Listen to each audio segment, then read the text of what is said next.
Are you statistically more likely to pass your postgrad exams? Now, this is a topic that I am quite interested in, and the reason being is because I recently attended a college webinar where they discussed the results and the statistics from the MRCOG exams and discuss things like ethnicity and what kind of role that plays in terms of the stats for passing your exams. And I thought all of that material was really interesting. Now, what I've done is I've gone away and looked at other exams, other college exams like the MRCP, the MRCS, and MRCGP, and I've found quite some intriguing facts, which is what I'm going to share with you in this video. So stick around if you want to find out more about the college exams. So, what does the research say? MRCOG exams. Now, these are some of the papers that are out there, and some of these papers are actually quite old, at least 10 years or even 20. And they talk about these differences of your pass marks between a UK graduate, for example, and an international medical graduate. And then they further divide this into differences in gender, for example. So, what are the difference between the male and the females during the exam? They further divide this into also ethnicity and race, so divided into white population versus non-white population, and then further division of age and so many other factors that I thought this was just something that I should talk about because I've recently been looking into it. So this is something I've picked up from the BMJ, which says that the title actually reads doctors from some medical schools are more likely to pass specialist exams. There's other papers like this one which says an analysis of the performance of UK medical graduates in MRCOG Part 1 and Part 2 written examination. There's a PubMed article as well which says an evaluation of the first time performance of international medical graduates in MRCOG Part 1 and Part 2 written examination. And I thought, if there's research being done out there and papers being written about this, then there is something that we should be exploring and reading more on. So, is it just the hard work that you put in, or are there more factors to passing your exam than just something that's completely out of your control? So the similar things I found about the MRCP exam. So if you look at this figure, now this diagram is what I've taken for this flow chart is something I've taken directly from the MRCP website where they've discussed the pass rates, and if you concentrate mainly on the white candidates and the BAME candidates, and if you just look at the pass rate for the two, the difference is of sort of white candidates, the pass rate, and it's for MRCP Part 1 is 65%, for example, 65.3%. And for BAME candidates, the pass rate is 45.4%. Now, I thought that difference was a lot. And this is just if you just, compare the ethnicities. Similarly, if you go on to the MRCGP exam, there is again a now this little table is what I've got from the website as well, and it shows you the pass rate for the different for the white candidates, for example. So if you take the AKT, it's 88.1%, and if you take the pass rate for BAME candidates, it's 73.1%. There's similar other research papers like academic performance of ethnic minority candidates and discrimination in the MRCGP examinations between 2010 and 2012, analysis of data. There's again BMJ article on it, which says academic performance of ethnic minority candidates and discrimination in the MRCGP examination between 2010 and 2012. So all these articles have been published in different domains to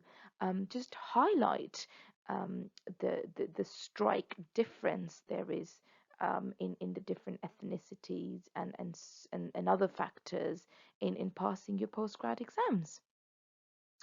Similarly, for the MRCS, I've got, I was looking at these two articles, and the first one, for example, says differential attainment at MRCS according to gender, ethnicity, age, and socioeconomic factors, a retrospective cohort study. There's another one which says predictors of success in the inter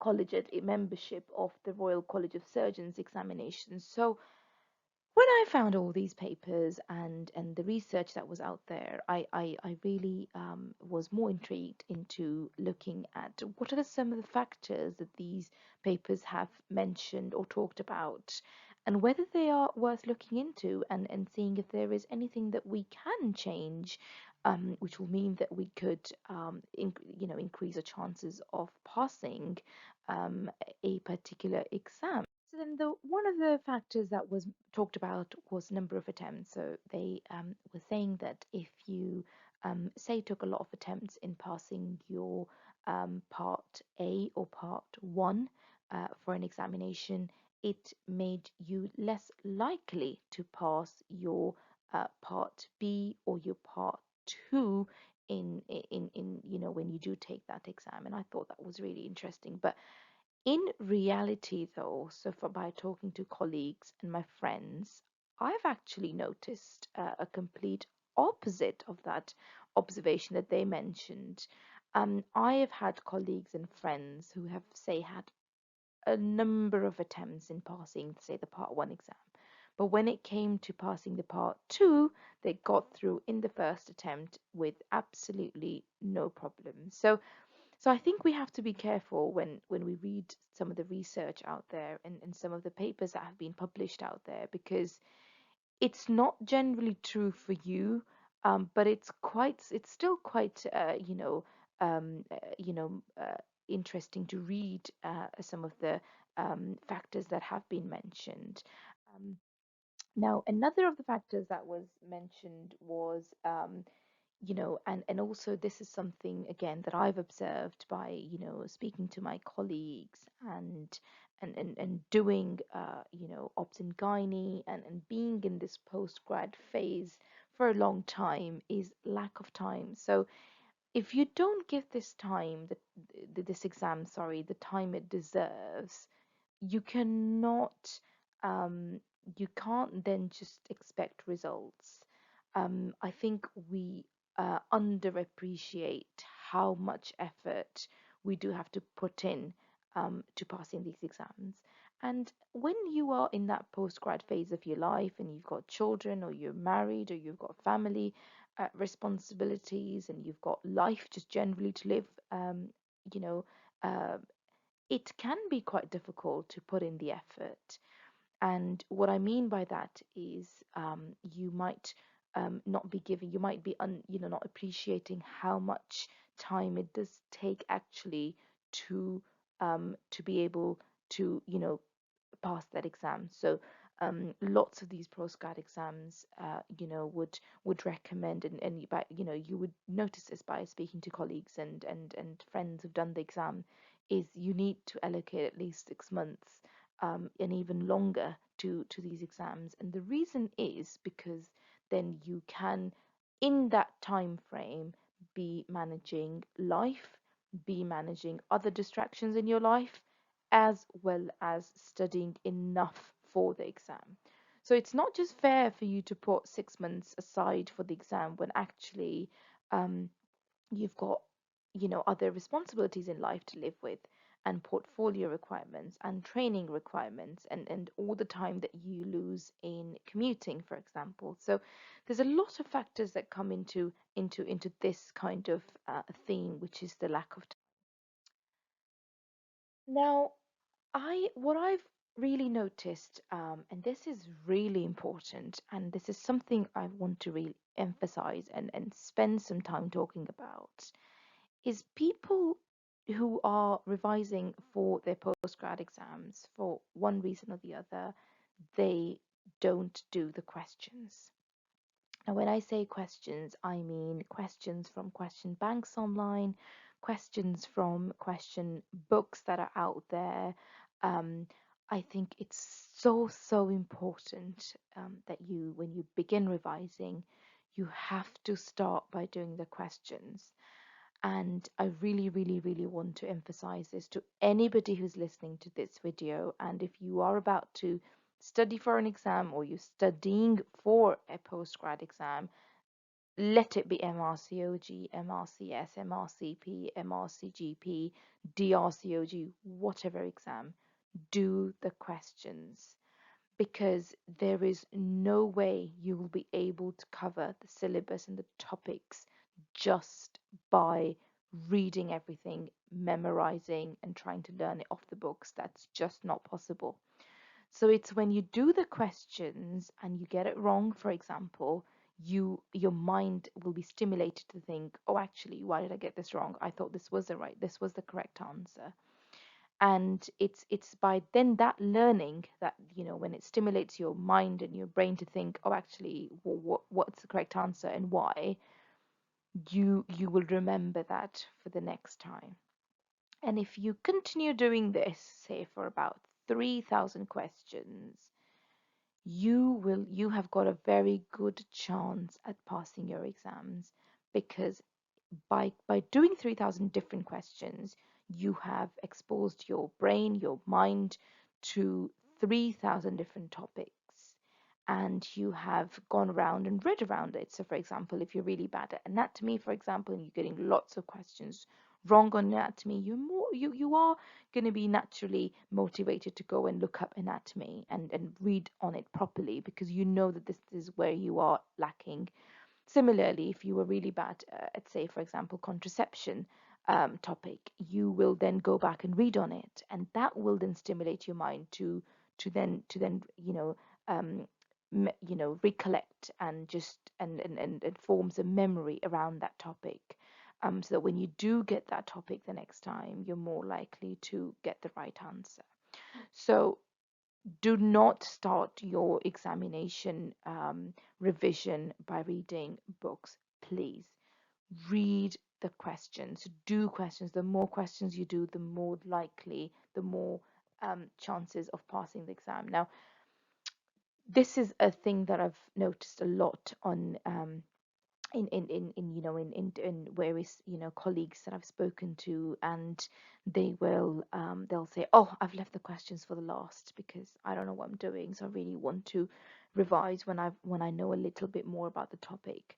But see, that's where you're going wrong. You cannot know more about the topic if you don't do questions on it and stimulate your mind, because you all have busy jobs, you all have busy lives, we all do. And it's very difficult to separate your time and energy and give the time and energy that this exam requires, if you were just, sitting in an evening and trying to just read off a book. It's just not possible. But by doing the questions, you are increasing your chance of being able to memorize that topic and being able to learn better. This then brings me on to revision from books. Now, is that something I recommend or not? And this is purely my observation, purely coming from somebody who has passed their exams in the first attempt. And what I really want to tell you guys is, for the postgrad exams, do not revise from books, because book revision is too much of a detailed revision. And for these postgrad exams, that's not what they're looking for. They're looking for the current practices, the current guidelines, the topics that are out there, and they're the hot topics that are being discussed. They Yes, you need to have the knowledge and you need to understand a topic. So, for example, if you're revising a pathophysiology of a certain uh, you know, um, disease, it's important to know the underlying processes and systems involved, but that's not what the exam is testing you on. And that's not the detail that you need to know for the exam. Okay, so for the exam, you need to know lots of different topics, and that cannot be covered by books. And lots of these books are actually quite, old in a sense that they don't cover the newer guidelines and the new topics, because every year you have another version of a guideline published, and that's the newer version you need to keep up with. And it's very difficult to do that by reading books. However, instead of reading books, if you read guidelines and you read those scientific impact papers and your journal articles, that's what's going to keep your knowledge up to date. So, a lot of my friends and colleagues I speak to on a regular basis tell me that they did some questions about 3 weeks ago and then haven't done any since, or haven't had the time to revise for any questions, since, because they've just been so busy with work. Now, I totally understand that. I have been through the same phase and I have been through the similar thing as well. I've had really busy jobs and I have had to revise for an exam, and all of that can be very, very, very difficult sometimes. Um, However, there is one thing I would like to say, and that is um, you cannot cover the syllabus of these exams if you are not consistent with your revision. You have to put in the effort. You have to put in, the hard work that it requires for to enable you to then pass this exam in the first attempt. Because what you don't even want to be doing is trying too many times to do this exam, because that again, it in itself just makes it more and more difficult for you. So, and as we know from research, that the more number of attempts you have at a certain exam, it not only affects your confidence, your self-esteem, your even at work, it affects the way you interact with your colleagues and your patients, but also it reduces your chances of being able to then pass the next part of the exam. So it has important implications. So if you gave your this exam your best, when you're doing the exam and you gave it your best attempt, then that is what's required of you to get to that final stage of being able to pass the exam. So I'm not saying you have to do 200 questions a day, even if you did 20 questions a day, but that keeps you in the rhythm of the exam, that keeps your mind, everything, the memory and so forth is being built by just doing these questions. But if you stop doing these questions completely for 3 weeks and then revisited the topic, you're very unlikely to remember anything that you did 3 weeks ago. So by doing small amounts of revision, so that could be just 10 minutes, 20 minutes, just 20 questions, which really is not a lot of time, you will keep building those habits and you will keep building the long-term memory, which is what you need for this exam.